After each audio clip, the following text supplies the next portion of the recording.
Hello guys, আসসালামু আলাইকুম।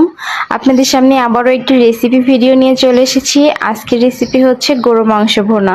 রেসিপির শুরুতে আমি একটা পেস্ট তৈরি করে নেব। এখানে সেই জন্য নিয়েছি কিছু কাঁচামরিচ, কিছু শুকনো মরিচ, কিছু আদা কুচি, কয়েকটা এলাচ নিয়ে এটাকে আমি একটু পেস্ট করে নেব।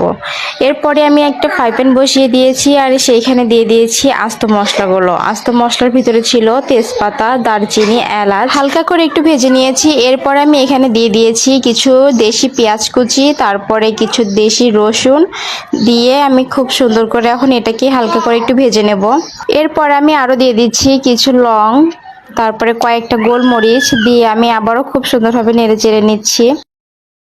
যখন খুব সুন্দর করে একটু ভাজা ভাজা হয়ে যাবে পেঁয়াজ রসুনটা, তখন আমি এই যে আগে থেকে পেস্টটা তৈরি করে রেখেছিলাম সেটা দিয়ে দিচ্ছি।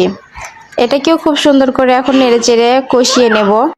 আজকের গরুর গোশটা সরিষার তেলে রান্না করছি, এর জন্য দেখেন খুব সুন্দর একটা ফেনা ফেনা হয়েছে।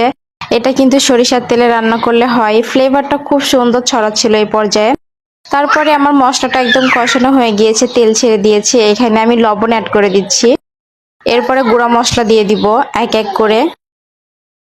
গুঁড়া মশলার ভিতরে দিয়ে দিচ্ছি হলুদ গুঁড়ো, এরপরে মরিচের গুঁড়ো। একটু বুঝে শুনে মরিচের গুঁড়োটা দিতে হবে, কেননা এখানে আমি পেস্ট তৈরি করেছিলাম, এখানে কাঁচামরিচ শুকনো মরিচ দুইটাই ছিল। এরপরে আমি দিয়ে দিয়েছি জিরার গুঁড়ো। মনে হচ্ছিল আরেকটু মরিচের গুঁড়ো দিলে ভালো হয়, তাই আরেকটু অ্যাড করে দিলাম। আমি এবার আরো সুন্দর করে এটাকে কষিয়ে নেব। এক পর্যায়ে দেখা যাবে যে আমার মশলাটা কষাতে কষাতে একদম তেল ছেড়ে দিয়েছে, খুব সুন্দরভাবে ভুনা ভুনা হয়ে গিয়েছে। এখন আমি আগে থেকে ধুয়ে রাখা সেই মাংসগুলো দিয়ে দিচ্ছি। এর আগে যে আমি আপনাদের সঙ্গে খিচুড়ির রেসিপি শেয়ার করেছিলাম, সেদিন কিন্তু আমার তার সঙ্গে গরুর মাংস কষা ছিল। সেই গরুর মাংসের রেসিপিটাই আজকে আপনাদের সঙ্গে শেয়ার করছি। এখন আমি মাংসটাকে খুব সুন্দর করে মশলার সঙ্গে মিশিয়ে দিচ্ছি, নেড়ে চেড়ে মিশিয়ে কিছুক্ষণ আমি এখন এই মাংসটাকে ঢেকে রেখে দেব পানি ছেড়ে দেওয়া পর্যন্ত।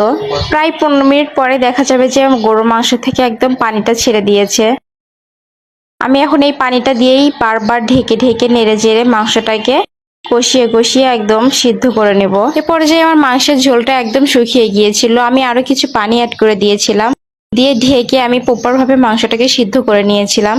এই যে আমার মাংসের সেই পানিটাও শুকিয়ে গিয়েছে এবং পারফেক্ট ভাবে মাংসটা সিদ্ধ হয়ে গিয়েছে। আপনারা তো সবাই অনেকভাবেই মাংস কষা বা মাংস রান্না করে খেয়ে থাকেন, এইভাবে একবার মাংস কষা খেয়ে দেখতে পারেন, টেস্টটা কিন্তু দারুণ হয়। এই ছিল আজকের গরুর মাংসের রেসিপি। তো সবার ভিডিওটি কেমন লাগলো অবশ্যই আমাকে ভিডিওর কমেন্টে জানাবেন এবং আমার পেজটা লাইক ফলো দিয়ে পাশে থাকবেন। শেষ পর্যন্ত ভিডিওটি দেখার জন্য সবাইকে অসংখ্য ধন্যবাদ জানাচ্ছি, আর আজকে এখানেই বিদায় নিচ্ছি। আল্লাহ হাফেজ।